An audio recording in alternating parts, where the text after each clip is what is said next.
Today is July 12th, 2013. You're watching Speedrun.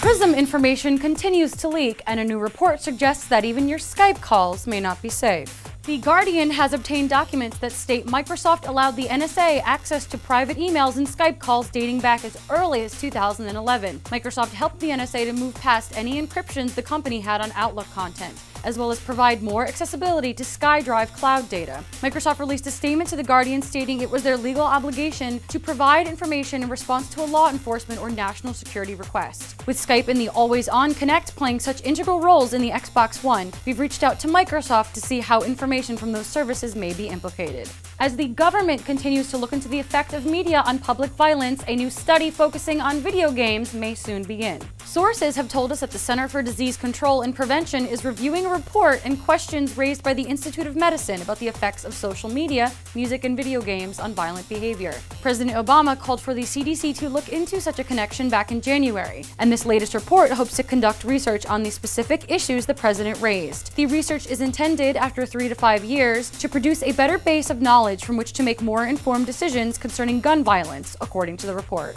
While not yet approved, the report hopes to eventually help legislators conceive more sound policies concerning gun violence. Once upon a time, E.T. the Extraterrestrial was released for the Atari 2600, and no one wanted to talk about it again. Except for us. We've got details on the fabled New Mexico E.T. dumping ground, where truckloads of the game and systems are said to have been dumped, and more about the people looking to dig them up. We reviewed Company of Heroes 2.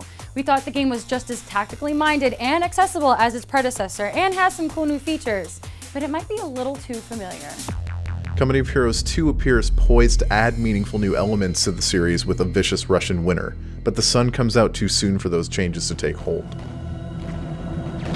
And in game news, it looks like we're getting another Angry Birds Star Wars. A teaser image posted by Rovio today shows one of the birds in Anakin Skywalker's pod racing digs from Episode 1, The Phantom Menace. Epic Games' Infinity Blade Dungeons, a dungeon crawler spin-off of Infinity Blade, has officially been cancelled in the wake of Studio Impossible Games closing.